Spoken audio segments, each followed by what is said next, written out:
Lama ini, sebagian besar negara di dunia bertumpu pada gas alam atau gas bumi sebagai sumber energi yang dapat mendukung kehidupan masyarakatnya. Kegunaan utama dari gas alam ini adalah sebagai bahan bakar yang dapat mendukung perindustrian, pembangkit listrik, komersil, dan kehidupan sehari-hari. Sehingga penting untuk menghasilkan produk gas alam yang memiliki kualitas yang baik hingga sampai ke tangan konsumen. Halo semuanya, saya Hasnawati Marito dengan program studi teknik produksi minyak dan gas dari PEM Akademika Cepu akan memaparkan paper yang telah saya susun bersama Bu Diah Rosiani dan Bu Pradini Rahalintar yang merupakan dosen pembimbing yang telah membantu saya dalam penyusunan paper untuk Seminar Nasional Teknologi Energi dan Mineral kedua dengan judul Analisa Komposisi Sampel Gas Alam Sumur X dengan menggunakan gas kromatografi metode GPA 2286. Adapun outline dari presentasi ini adalah yang pertama, pendahuluan, kedua metode, ketiga hasil penelitian, keempat pembahasan, dan yang terakhir adalah simpulan. Pertama, pendahuluan. Gas alam dari sumur minyak atau gas biasanya mengandung zat pengotor, di mana zat pengotor ini dapat mengganggu tahapan proses pengolahan hingga transportasi. Gas alam yang dibutuhkan konsumen tentunya adalah gas yang memiliki kualitas baik dan memenuhi standar keselamatan dalam penggunaannya serta lingkungan.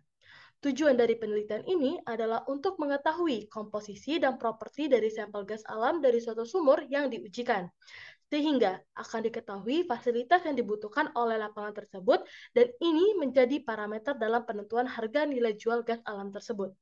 Dalam penelitian ini, alat yang digunakan adalah gas kromatografi Agilent Technologies 7890B dengan metode GPA 2286.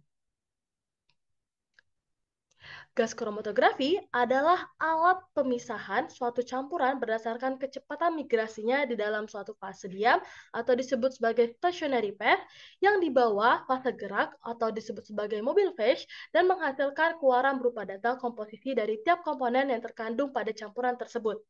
Dapat dilihat konfigurasinya pada gambar di sebelah kanan. Gas kromatografi atau juga disingkat sebagai GISI terdiri dari subsistem yang menginjeksikan sampel, memisahkan sampel, mendeteksi komponen, mengintegrasikan puncak, dan melaporkan hasilnya.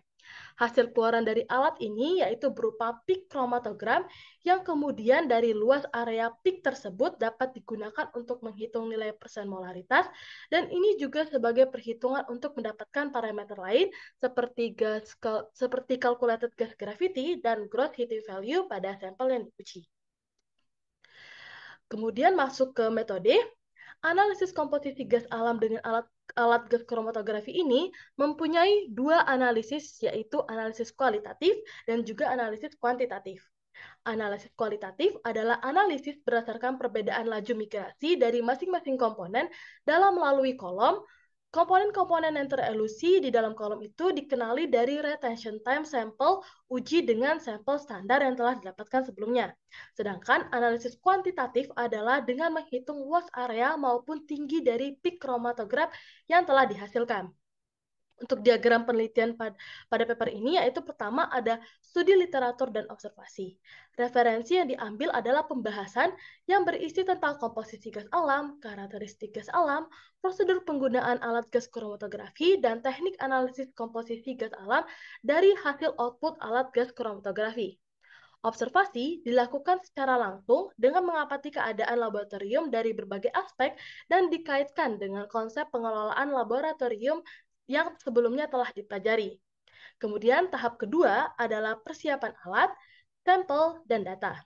Persiapan alat dilakukan dengan menghidupkan kompresor udara, membuka valve tabung helium dan hidrogen, serta menyalakan komputer yang telah terhubung dengan GISI dan telah terinstall dengan software NGA sebagai pembaca hasilnya nanti.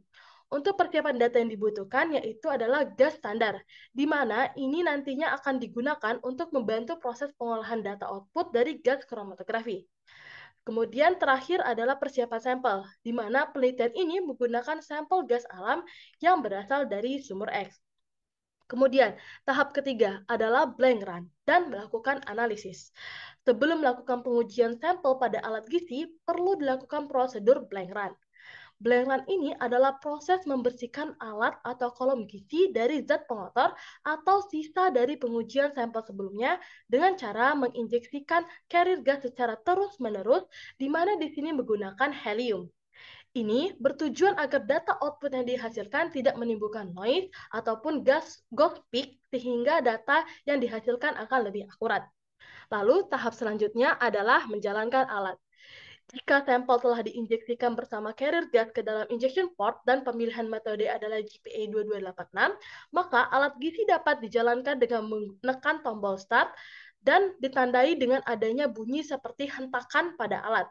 Waktu tempuh alat tergantung pada komponen sampel yang diuji dan metode yang digunakan.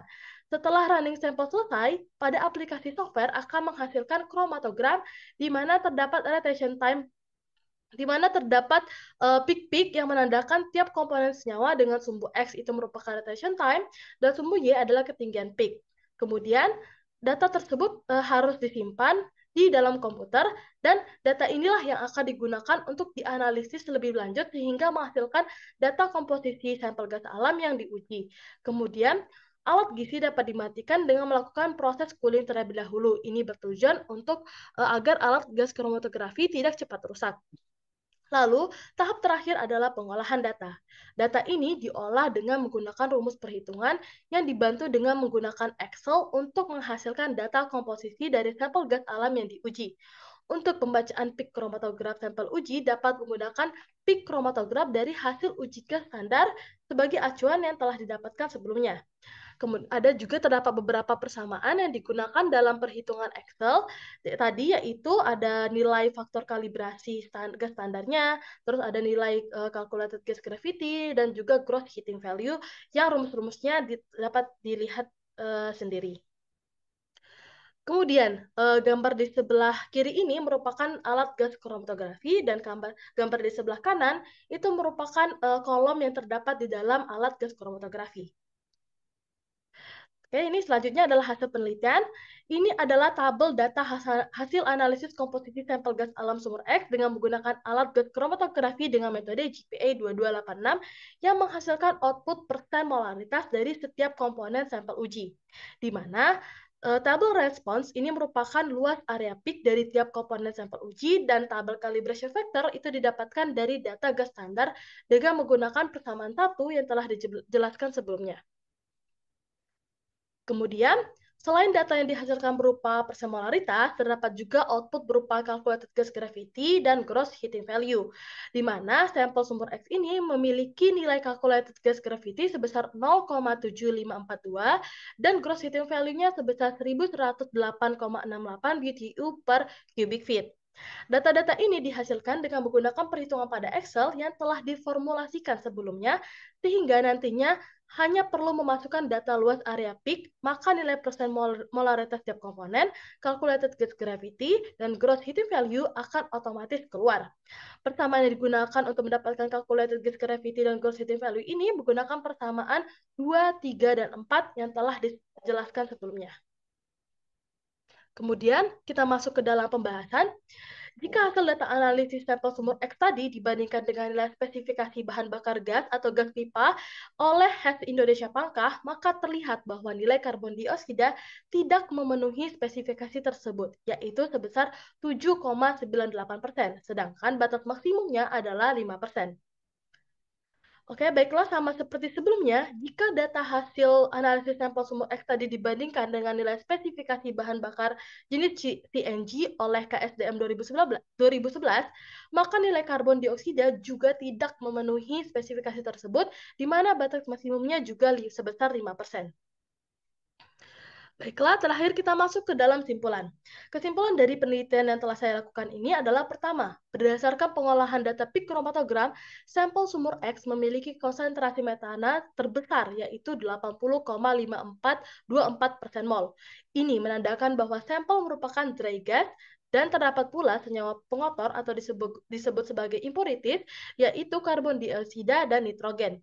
Impurities ini dapat menurunkan mutu gas bumi, mempercepat proses terjadinya reaksi korosi pada sistem perpipaan, tempat penyimpanan gas, serta peralatan processing gas sehingga menyebabkan kerusakan, dan juga senyawa Ini dapat menurunkan nilai panas dari campuran gas tersebut dan otomatis ini akan berhubungan dengan nilai jual dari gas alam tersebut. Kemudian yang kedua adalah nilai persen molaritas menjadi salah satu parameter perhitungan untuk mendapatkan nilai properti gas alam lainnya, seperti calculated gas gravity dan gross heating value, di mana pada sampel sumur X ini didapatkan nilai calculated gas gravity sebesar 0,7542 dan gross heating value sebesar 1108,68 BTU per cubic feet. Kedua properti ini juga menjadi sebagai salah satu parameter kualitas dan nilai jual dari gas alam tersebut. Dan simpulan yang ketiga adalah nilai persemolaritas komponen karbon dioksida pada sampel uji gas alam yang didapatkan apabila dibandingkan dengan nilai spesifikasi bahan bakar gas pipa dan CNG berdasarkan referensi yang telah saya dapatkan, ini melebihi batas yang telah ditentukan. Untuk menangani hal ini dapat dibangun fasilitas CO2 removal untuk mengurangi atau bahkan menghilangkan kadar karbon dioksida tersebut. Itulah tadi presentasi dari paper yang telah saya buat sebelumnya. Saya ucapkan terima kasih.